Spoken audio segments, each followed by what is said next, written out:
Quiero empezar como lo hacemos casi todos los domingos con una palabra que viene directo de Dios a través de su palabra. Y quiero leerte dos pasajes. Efesios 1:3 dice, toda la alabanza sea para Dios. En otras de las Biblias dice, bendito sea Dios, el Padre de nuestro Señor Jesucristo, que nos ha bendecido con toda clase de bendiciones espirituales en los lugares celestiales, porque estamos unidos a Cristo. Y de el mismo libro de Efesios, más adelante dice, pido que les inunde de luz el corazón para que puedan entender la esperanza segura que Él ha dado a los que llamó, es decir, su santo pueblo, quienes son su rica y gloriosa herencia. También pido en oración que entiendan la increíble grandeza del poder de Dios para nosotros, los que creemos en Él. Es el mismo gran poder que levantó a Cristo de los muertos y lo sentó en el lugar de honor a la derecha de Dios en los lugares celestiales. Ahora Cristo está muy por encima de todo, sean gobernantes, autoridades o poderes o dominio o cualquier otra cosa, no solo en este mundo, sino también en el mundo que vendrá. Porque Dios ha puesto todo bajo la autoridad de Cristo, a quien hizo cabeza de todas las cosas para bendición y beneficio de la iglesia. Y esto es lo que el Señor traduce para nosotros en nuestra propia vida. Eres bendecido, pues, con toda bendición espiritual en mí. No te falta nada de las cosas buenas y todo lo que necesitas está en tus manos.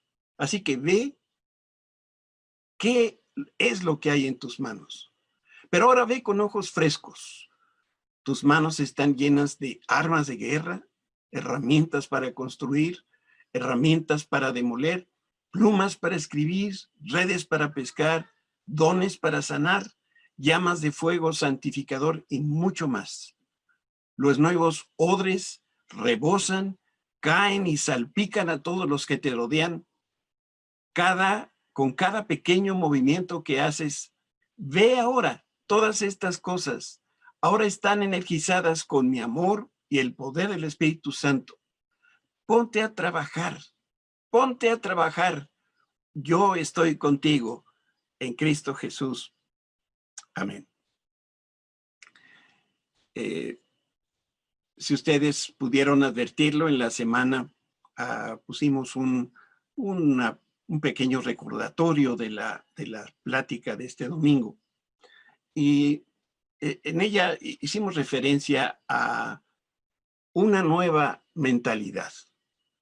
Si hay algo que para mí me queda muy claro de parte de Dios en este tiempo tan difícil de la pandemia es que vamos a regresar a una nueva realidad.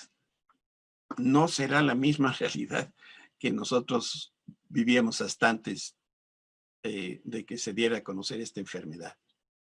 Y para una nueva mentalidad, nosotros necesitamos una transformación. Y quiero empezar por recordarte un poquito, si eres papá a tus hijos o si eres soltero cuando eres más chico, ¿cuáles son las palabras favoritas de los niños de 2 años?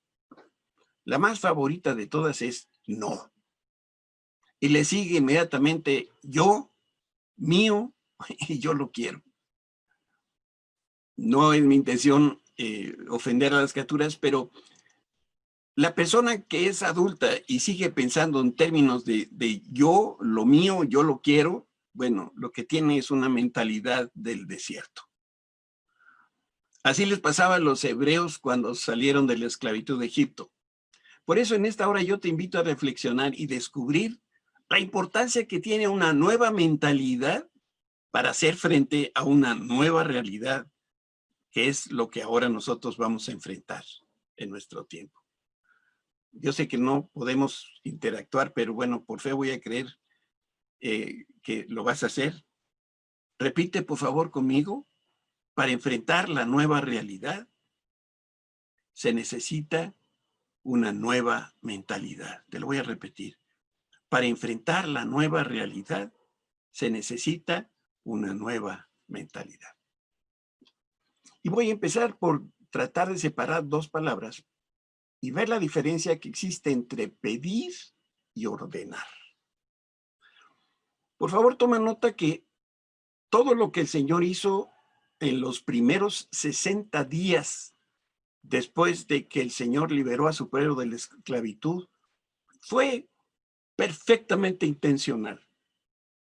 El Señor arrancó y desarraigó a los israelíes de más de 430 años de esclavitud.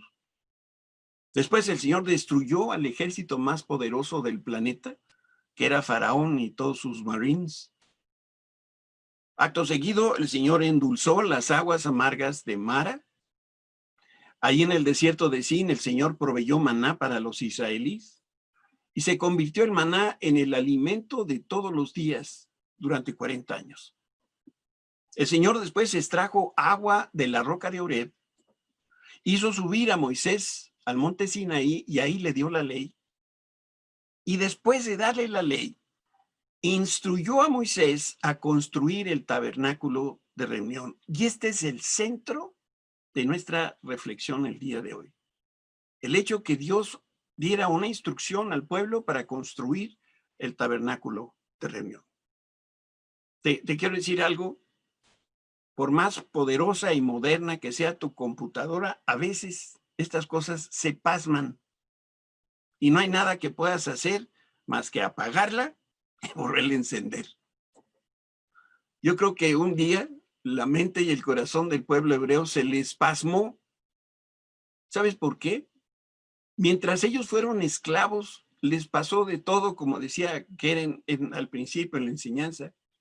Y cuando finalmente quedaron en libertad, el viaje que empezaron a hacer por el desierto les resultó tan pesado que unos se querían regresar y otros decían que no iban a poder. Y por eso yo creo que ahí el pueblo de Israel como que se pasmó.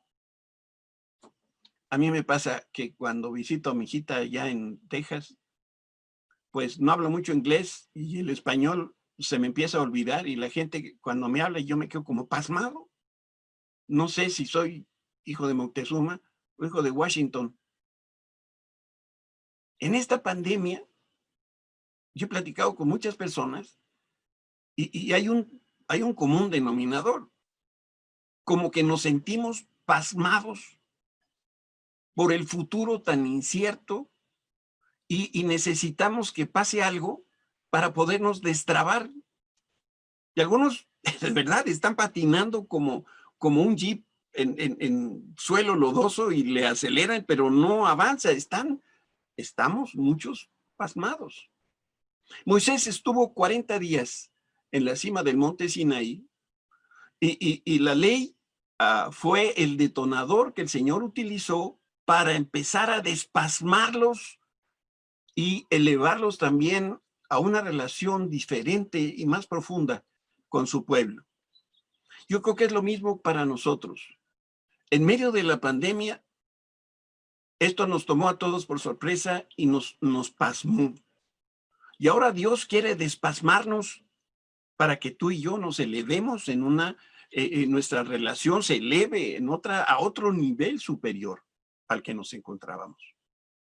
Cuando descendió del monte de Dios, lo único que Moisés hacía era lo mismo que hacen los papás todos los días, dar órdenes.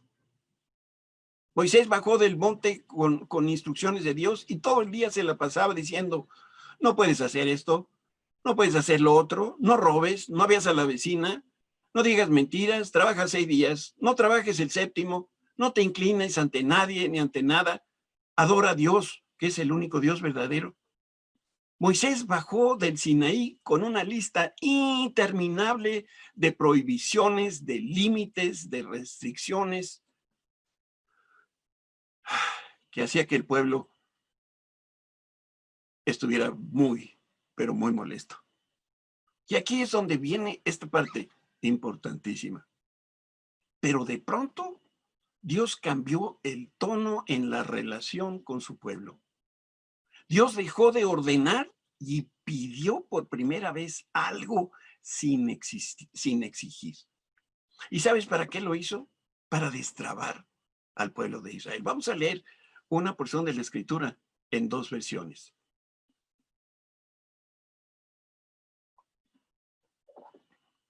El Señor le dijo a Moisés, dile al pueblo de Israel que me traiga sus ofrendas sagradas. Acepta las contribuciones de todos los que tengan el corazón dispuesto a ofrendar. ¿Te fijas? Y yo digo, si el Señor dice que Él acepta las ofrendas, implica que podría rechazarlas. Así que Dios nos honra cuando acepta lo que nosotros le damos. La Reina Valera en este mismo pasaje dice, Jehová habló a Moisés diciendo, di a los hijos de Israel que tomen para mi ofrenda de todo varón que la diere de su voluntad, de corazón tomaréis mi ofrenda, y esta ofrenda iba a ser para construir el tabernáculo. Tú sabes, hay una diferencia enorme entre ordenar y pedir, pero al mismo tiempo no debemos perder de vista que la ley de Dios no es negociable. Él simplemente decreta, ordena, y tú y yo tenemos dos opciones, desobedecemos u obedecemos. Insisto, fue la lección que Keren dio para los niños el día de hoy, acerca de la obediencia. Lo que asombra en esta ocasión es que primero Dios estableció los requerimientos que su pueblo estaba obligado a cumplir, y esa era la ley. Por ahí ya no recuerdo, pero alguien se puso a contar el número de leyes y restricciones y prohibiciones y instrucciones, y son centenares de ellas. Y la ley es esta lista larga de lo que los chavos les rechoca, que es que les digan lo que pueden hacer y lo que no pueden hacer. Y de repente y sin previo aviso, Dios dijo, quiero una ofrenda para construir el tabernáculo, pero solo la aceptaré si viene de personas que voluntariamente la quieran dar. Así que vamos a leer tres textos y para poder nosotros desprender de aquí, desmenuzar un poquito lo que es el mensaje de Dios al pueblo. Entonces, Éxodo 25:8. Haz que los israelitas, y se iba a dirigir a los israelitas que tuvieran ese corazón dispuesto a ofrendar. Y así es como empieza el capítulo 25 de este mismo libro de Éxodo. Y le dice, haz que los israelitas me construyan un santuario santo para que yo habite en medio de ellos. Este es el 25:8. El siguiente pasaje es el 35:20. Entonces, toda la comunidad de Israel se despidió de Moisés y cada cual regresó a su carpa. Todos aquellos con el corazón motivado y espíritu conmovido regresaron con ofrendas sagradas al Señor. Otra de las traducciones dice, y vino todo varón a quien el Espíritu Santo estimuló su corazón y todo a quien el Espíritu Santo le dio voluntad. Y el resultado es que trajeron todos los materiales que se necesitaban para levantar el tabernáculo, para realizar las ceremonias y para confeccionar las vestiduras sagradas. Y el tercer pasaje, más adelante, aquí tenemos dos versiones. Éxodo 36:2 dice, así que Moisés mandó llamar a Bezalel y a Aholiab y a todos los otros a quienes el Señor había dotado de modo especial y que estaban ansiosos por ponerse a trabajar. Y la Reina Valera dice que Moisés llamó a Bezalel y a Aholiab y a todo varón de corazón, a todo sabio de corazón, en cuyo corazón había puesto Jehová espíritu, todo hombre a quien su corazón, este Espíritu Santo, lo movió a venir a la obra para trabajar en ella. Destaco, Dios no ordenó que todos ayudaran a construir el tabernáculo. Por si no lo vislumbraste en estos textos. Dios no ordenó a que todos ayudaran para construir el tabernáculo. Solo quería que trabajaran en este proyecto de vida eterna las personas que tuvieran tres elementos: que tuvieran la voluntad de responder al llamado de Dios. La segunda cosa era que desearan hacerlo.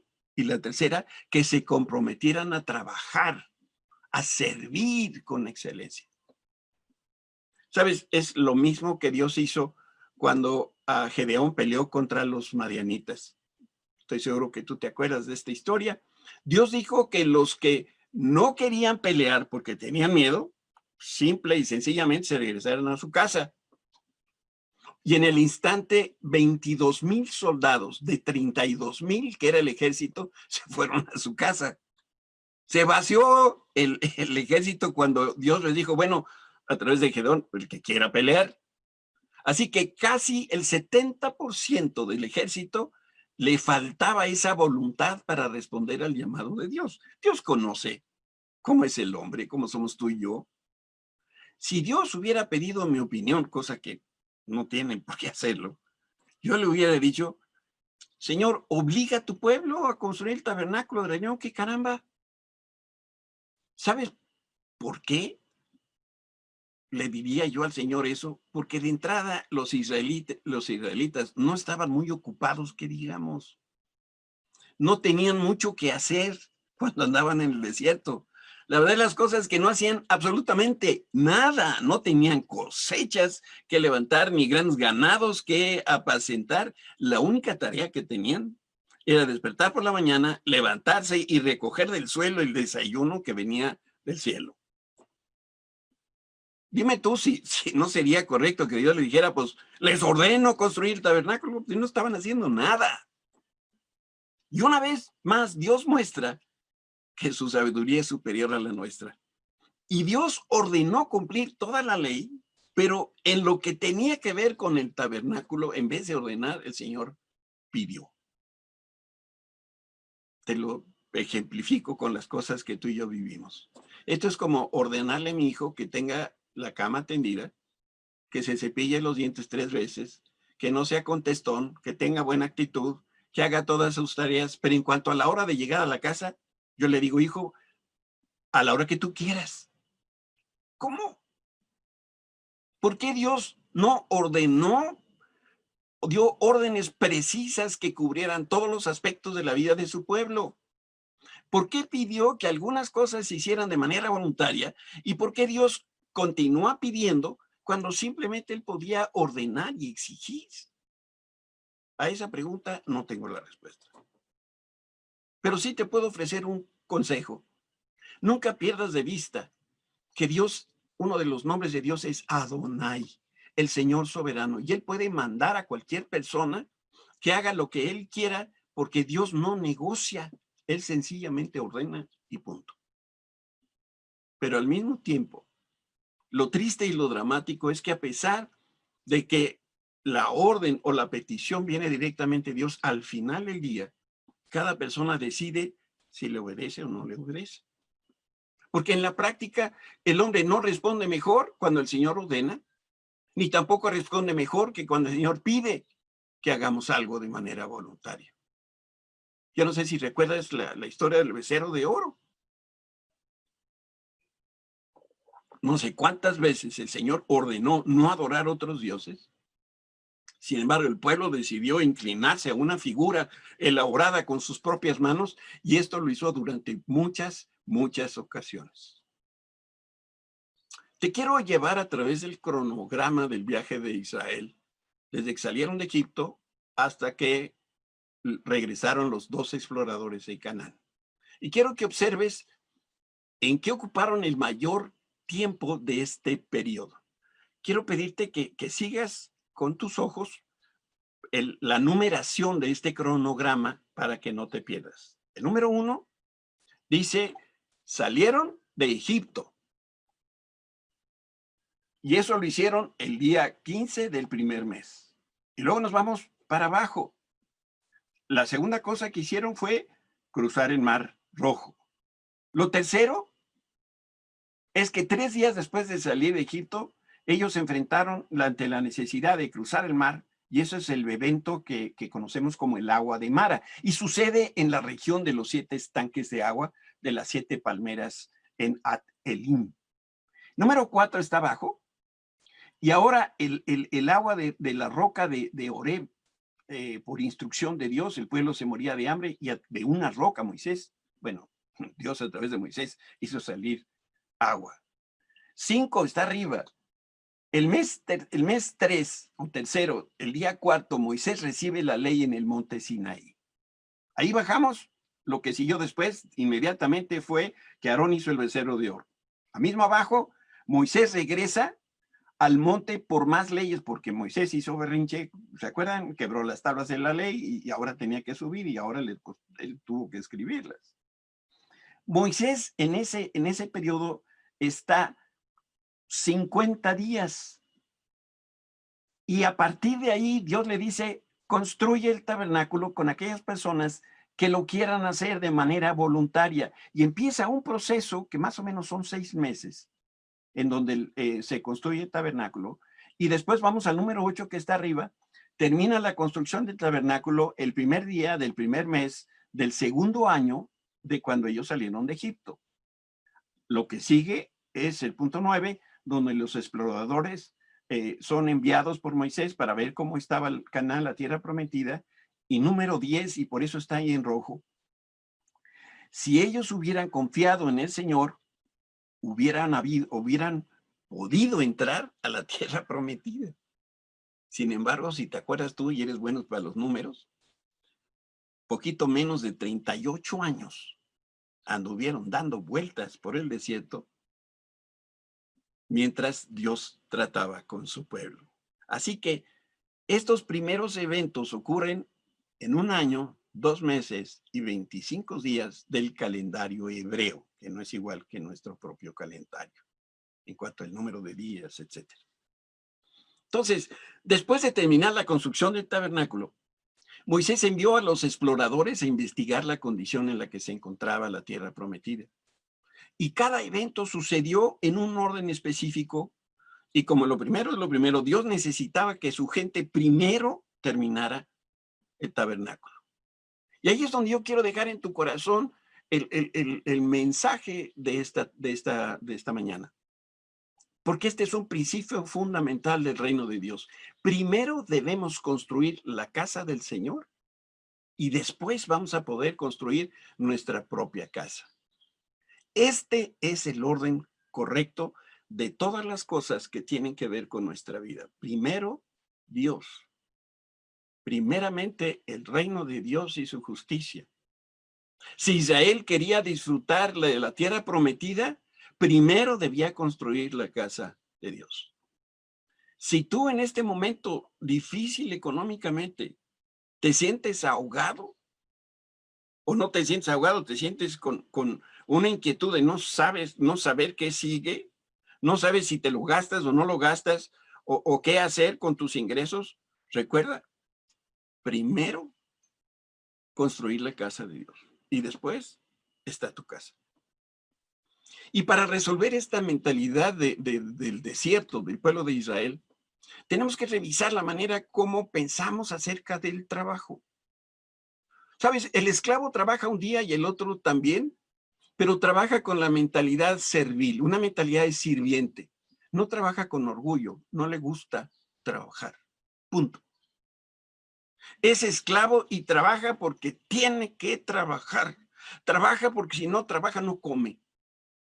Los israelitas trabajaron a fuerza mientras ellos fueron esclavos. Y una vez que Dios los liberó, necesitaban ahora instruirlos en la ética de labor, en la ética laboral. ¿Sabes por qué? Porque trabajaron 430 años, pero con la actitud equivocada. Trabajaron con la actitud de esclavo. Según el historiador judío Josefo, esto no está en la Biblia, por eso cito a Josefo, dice que los israelíes construyeron algunas de las pirámides de Egipto. ¿Y cómo lo hicieron? Pues con sudor y sangre y lágrimas. ¿Tú crees que ellos sabían trabajar? Pues la respuesta es sí, por supuesto que sabían trabajar. Pero la productividad de Israel estaba atada a la mentalidad de esclavos con la que ellos trabajaban. Como yo tengo cámaras de video conectadas en tu casa y en tu trabajo, me he dado cuenta que algunos tienen mentalidad de esclavo. ¿Te gustaría que te dijera quiénes son? Pues no te lo voy a decir porque no soy chismoso. Pero sí te puedo decir cómo estas personas trabajan. Mira, hacen el mínimo esfuerzo. Trabajan muy por debajo de su potencial. Y trabajan lo menos que se pueda sin poner en peligro su trabajo. Eso en mexicano se le llama ladino. Así que estos empleados no piensan como empresarios. siendo que el empresario sí piensa como un empleado eficiente. Quiero poner delante de tus ojos un cuadro que voy a describir con palabras para que me entiendas lo que trato de decir. No, no, mijo, todavía no. No es mi intención aquí ofender a nadie, pero yo al menos he experimentado cómo muchos servidores públicos y sindicalizados tienen mentalidad de esclavos. Y son verdaderos esclavos del sistema del gobierno.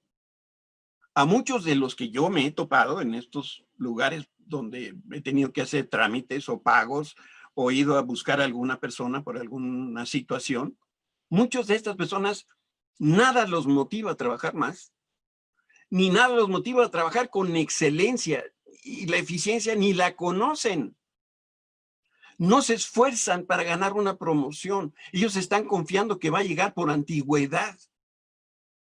No se autocapacitan, no están al día en el campo de su competencia.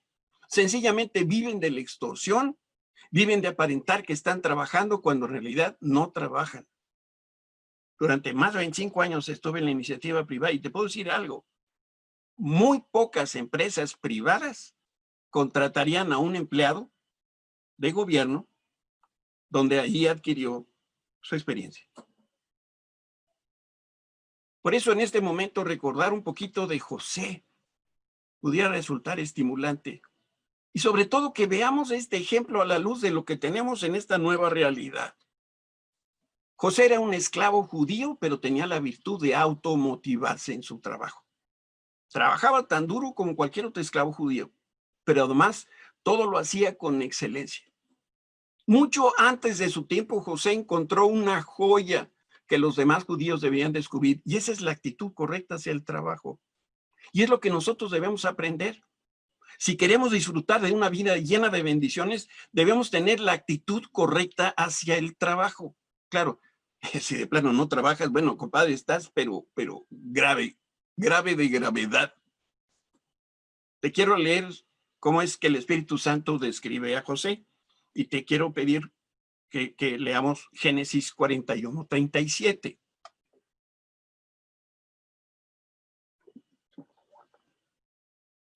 Creo que ese no lo tenemos.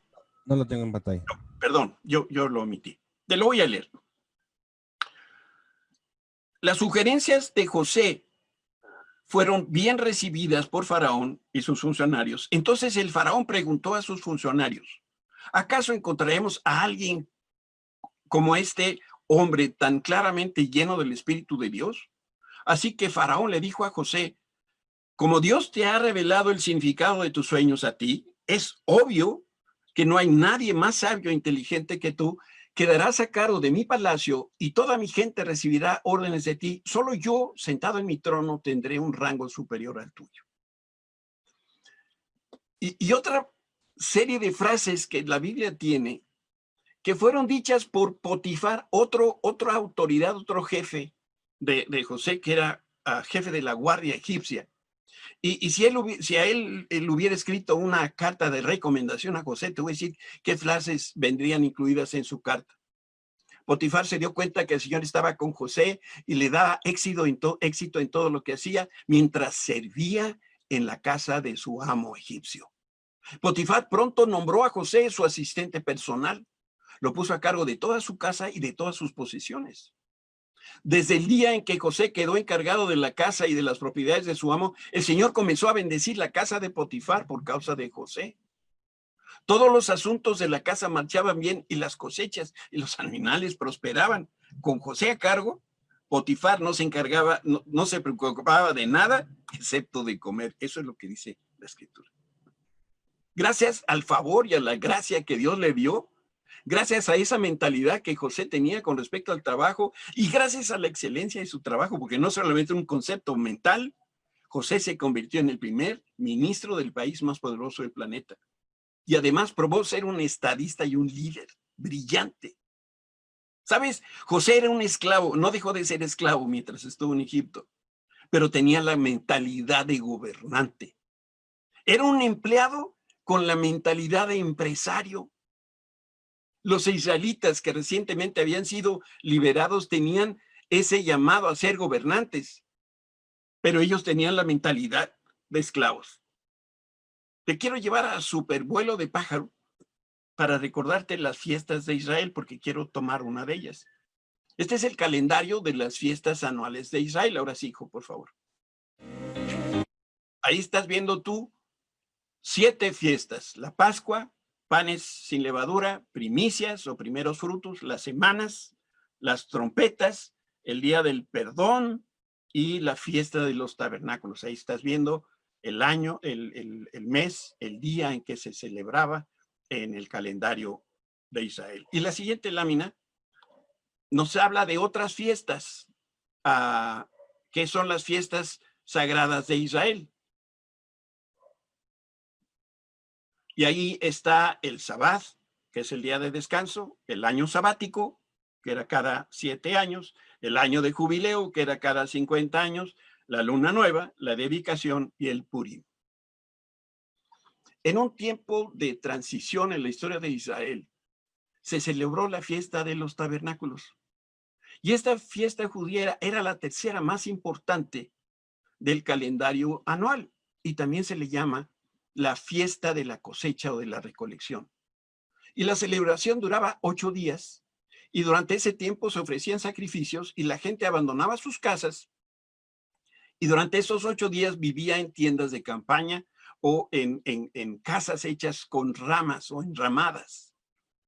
Si tú fueras a Nueva York en la fiesta de los tabernáculos y vieras hacia los edificios donde viven muchas familias judías, verás que en los, ¿cómo se dice? La terraza de un edificio, imagínate el piso número 30 o sepa dónde, ahí montan sus enramadas para acordarse y celebrar la fiesta de los tabernáculos. Y el mensaje de Dios detrás de esta fiesta era: si quieres llegar a la tierra prometida y no quieres regresar al desierto, debes tener la voluntad de servir y de dar para construir el tabernáculo. Dios no pierde absolutamente nada. Toma toda oportunidad para darnos enseñanzas para nosotros.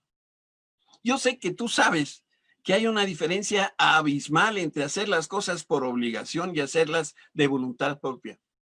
Por eso, lee lo que dice esta porción de la Escritura en Primera de Crónicas 29:13. Y esto es algo que está diciendo David al pueblo. Oh Dios nuestro, te damos gracias y alabamos tu glorioso nombre. Pero ¿quién soy yo y quién es mi pueblo para que podamos darte algo a ti? Todo lo que tenemos ha venido de ti, y te damos solo lo que tú primero nos diste. Estamos aquí solo por un momento, visitantes y extranjeros en la tierra, al igual que nuestros antepasados. Nuestros días sobre la tierra son como una sombra pasajera, pasan pronto y dejan sin dejar rastro. Versículo 16. Oh Señor nuestro Dios, aun estos materiales que hemos reunido para construir el templo, para honrar tu santo nombre, vienen de ti, todo te pertenece. Yo sé, mi Dios, que tú examinas nuestro corazón y te alegras cuando encuentras en él integridad. Tú sabes que he hecho todo esto con buenas intenciones y he visto a tu pueblo dando sus ofrendas por voluntad propia y con alegría. Sabes, mi oración en esta hora es que tú y yo reconozcamos que la ley de Dios sigue siendo vigente y que nuestra responsabilidad es cumplirla en todo momento. Pero también poder reconocer que existe otro nivel superior que está por arriba de la ley. Vamos, cuando es una obligación y lo haces, yo no sé por qué las empresas dan bonos de puntualidad. Pues, ¿qué dice el contrato? Que llegas a las 9, pues llegas a las 9. Y si llegas todo el mes a las 9, pues nomás estás haciendo lo que te acordaste hacer para la empresa que te paga. Pero hay otro nivel. Cumplir toda la ley, pero ahora no por obligación, sino por amor a Dios. Cambia la cosa. Así que yo ya no le trabajo a mi jefe o a mi patrón, sino que yo le trabajo a Dios. Por lo tanto, yo no puedo tener la misma mentalidad. Ese nivel superior al cumplimiento de la ley es un nivel que se le llama servicio a Dios. Significa que estoy dispuesto a dar por encima del diezmo, por encima de las ofrendas que el Señor me ordena. Nadie puede decir que le sirve al Señor si no diezma fielmente en la iglesia, si no está depositando esas ofrendas donde el Espíritu Santo lo ha insertado en ese grupo cristiano, en esa iglesia. Ahora, si tengo la voluntad de dar y de servir y lo hago, entonces verdaderamente estoy edificando la casa de Dios. ¿Sí puedes ver la diferencia? Cuando yo doy mi diezmo y mis ofrendas, estoy cumpliendo la ley. Cuando yo obedezco los 10 mandamientos, estoy cumpliendo la ley. Cuando veo y cumplo todas las órdenes e instrucciones que aparecen en la Biblia, estoy cumpliendo la ley. ¿Sabes? Ahí no hay ningún mérito. Simple y sencillamente estamos obedeciendo. Pero hay un nivel superior. Y ese empieza cuando yo empiezo a entender los principios del reino de Dios. Y entonces ahora quiero servir a Dios. ¿Cómo lo voy a hacer? Dando por arriba de mis obligaciones, involucrándome en todas las cosas que tienen que ver con el trabajo de la iglesia. Y yo, de lunes a sábado, yo estoy haciendo crecer el reino de Dios al dar testimonio con mi vida y con mis palabras de que yo conozco a Jesucristo y Él es mi Salvador. Mira, yo no sé si alguna vez un automóvil nuevo te dejó tirado en el segundo piso del periférico. Digo segundo piso porque como que allá no llegan las grúas, o al menos nunca he visto. ¿Qué haces si te sucediera una tragedia así? Un automóvil nuevo te deja tirado en el segundo piso del periférico. ¿Pateas las llantas del automóvil? ¿Mandas a saludar a la abuelita del General Motors o Volkswagen? ¿Te llenas de rabia contra tu automóvil porque no está cumpliendo el propósito para el cual fue fabricado? ¿Sabes? De nada sirve que se vea nuevecito por afuera y por adentro si no cumple su propósito, y la función de un transporte es llevarte de un lugar al otro. Los que pasan junto al automóvil lo van a ver bien, pero no importa qué tan bien luzca el automóvil. No es correcto que no te lleve de un lugar a otro. Lo que importa es que cumpla su propósito. Hay muchos cristianos que se parecen a este automóvil descompuesto. Están como echaditos a la mitad del periférico y ni siquiera se han dado cuenta que no están alcanzando todo el potencial que Dios puso en ellos. Y el Señor desea que trabajes con entendimiento y que trabajes con la actitud correcta y que subas a otro nivel por encima de la obligación. Dios quiere que colabores en la construcción de su casa y en la edificación de su reino. Y por eso me gusta mucho la historia de Nehemías. Él cumplió con el propósito de Dios para su vida y lo que le tocó a él hacer fue reconstruir el muro de Jerusalén. Pero además de reconstruirlo, lo hizo con una actitud correcta. ¿Qué hubieras preferido? ¿Que el Señor te pidiera construir la ciudad de Jerusalén o reconstruir el muro derrumbado de la ciudad? ¿Qué preferirías? ¿Diseñar y construir un edificio inteligente en Santa Fe o tapar los baches en la calzada México-Xochimilco? Yo tengo la impresión que Nehemías en algún momento fue tentado a desviarse de la asignación que Dios le dio, pero no lo hizo. ¿Sabes por qué? Porque él era esclavo, pero tenía la mentalidad de gobernante. Ninguna tarea que el Señor le encomendó le pareció pequeña. Nadie tenía que obligarlo a servir. Nehemías anhelaba construir la casa de Dios y en ese momento lo que el Señor necesitaba era que se ocupara del muro de Jerusalén. Si recuerdas el incidente, también recordarás que Nehemías estaba viviendo fuera de Jerusalén, estaba en el exilio, estaba sirviendo como copero del rey, que era el equivalente a ser ministro del rey de Persia. En otras palabras, era un esclavo de alto rango, pero seguía siendo esclavo. Y al enterarse que la ciudad de Jerusalén estaba en ruinas, se angustió y dispuso su corazón para reparar los daños. Había una motivación interior poderosa que le impulsaba a salir de esa zona de confort y voluntariamente salió de la comodidad del palacio para trabajar con pico y pala. Oró y después el rey le dio permiso para regresar a Jerusalén para reconstruir el muro. El favor de Dios estaba con Nehemías como lo estuvo con José y sus planes. ¿Sabes por qué? Porque Nehemías respondió al llamado de Dios con la mentalidad correcta. Él fue a Jerusalén y comenzó a reconstruir el muro con la ayuda de los judíos que se habían quedado en el remanente. Así le llama la escritura, aquellos que no fueron exilados y que se quedaron a vivir en Jerusalén.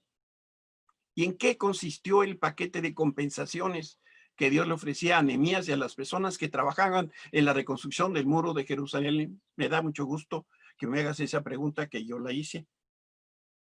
¿Sabes cuánto le dio el Señor? Nada, partido por la mitad. Se trataba de un trabajo voluntario sin recompensa ni paga. Por cierto, Nehemías era el chalán principal y el que trabajó más duro que todos. ¿Cuántas veces oí yo en mi chamba? Es que si la empresa me pagara más, yo haría más por la empresa. Esa es mentalidad de esclavo. Nehemías y los demás prestaban un gran servicio a la ciudad y a los judíos que no llevaron al cautiverio. Sin embargo, los vecinos de Jerusalén, los chismosos del pueblo, no estuvieron de acuerdo con lo que Nehemías estaba haciendo y lo trataron de detener. Y un día conspiraron para matarlo incluso. Lo trataban de atemorizar, lo animaban a huir, decían, este muro se va a caer. Si un animalito, hoy se me va el nombre, el género del animalito, cruza el muro, se va a caer. Se burlaban de lo que estaba haciendo. Lo intentaban ridiculizar, se burlaban de él por lo que estaba haciendo. Sus enemigos trataban de desviarle su atención e incluso lo convocaron para una supuesta junta de trabajo para discutir no sé qué cosas con Nehemías. Y yo te quiero mostrar lo que Nehemías les dijo ahí en Nehemías 6:3. Lo citan a una junta de trabajo y dice Nehemías, estoy ocupado en una gran tarea, así que no puedo ir. ¿Por qué habría de dejar el trabajo para irme a encontrar con ustedes? ¿Qué estaba haciendo Nehemías? Tapando baches en la México Xochimilco. Haciendo una tarea espantosa. Pregúntale a un arquitecto, ¿qué prefiere? ¿Hacer una remodelación o empezar con un proyecto nuevo? ¿Qué siente un arquitecto cuando le dices, oiga, arquitecto, no podía ir a visitarme para que vea el calentador? ¿Por qué no está haciendo su función?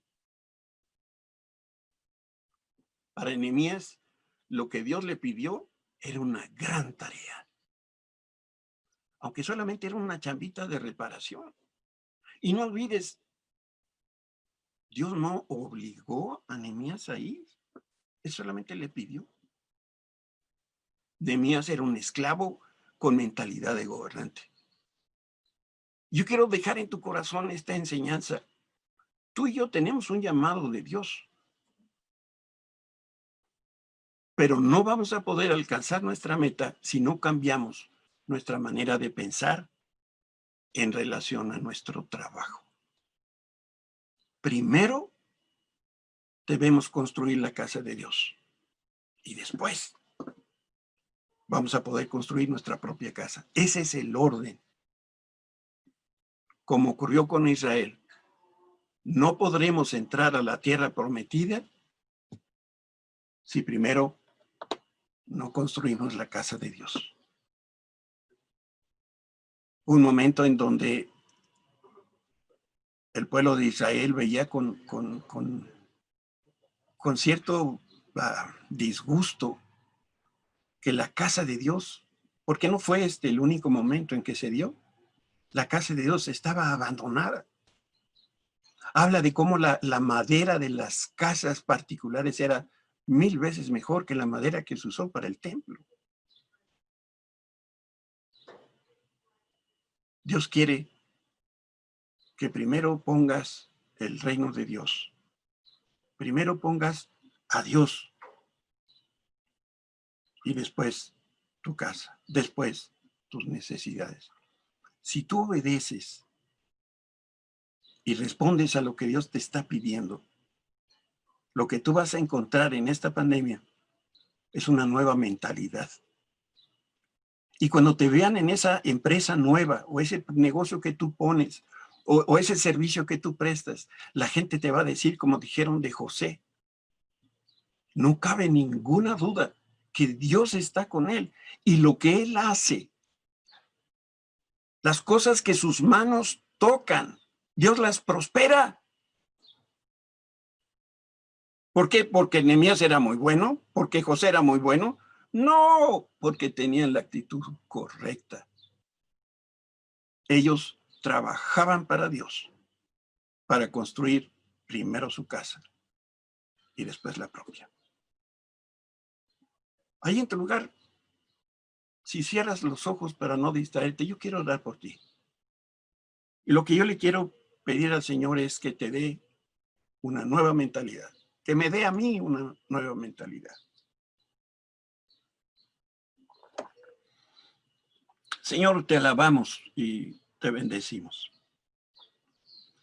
Te decimos lo que tú ya sabes, no estamos contentos con la pandemia. Estamos inquietos por lo que viene.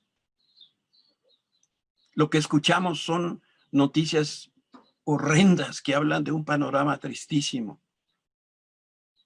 Señor, ¿cuántas personas hoy mismo ya no tienen trabajo? Personas que sus sueldos les han sido reducidos a la mitad y aún más. Y con esas incertidumbres, Señor, a veces cuesta trabajo poner nuestros ojos en ti. Por eso hoy te damos gracias por la verdad de tu palabra, por la claridad, Señor, en que la Escritura está puesta para nosotros. Danos una nueva mentalidad. Señor, borra nuestro cassette, borra la forma anterior como nosotros veíamos el trabajo. El trabajo no es una carga, es una bendición. Señor, no quita de nuestra cabeza la idea de que nos vamos a jubilar, de que cuánto falta para mi retiro, de cómo voy a vivir de una manera donde yo ya no esté contribuyendo, donde yo ya no esté trabajando, pensando que otros me van a sostener. Señor, como estos varones que hoy hemos reflexionado, siendo esclavos, podían tener la mentalidad de gobernantes. Señor, tú nos llamaste para ser cabeza y no cola.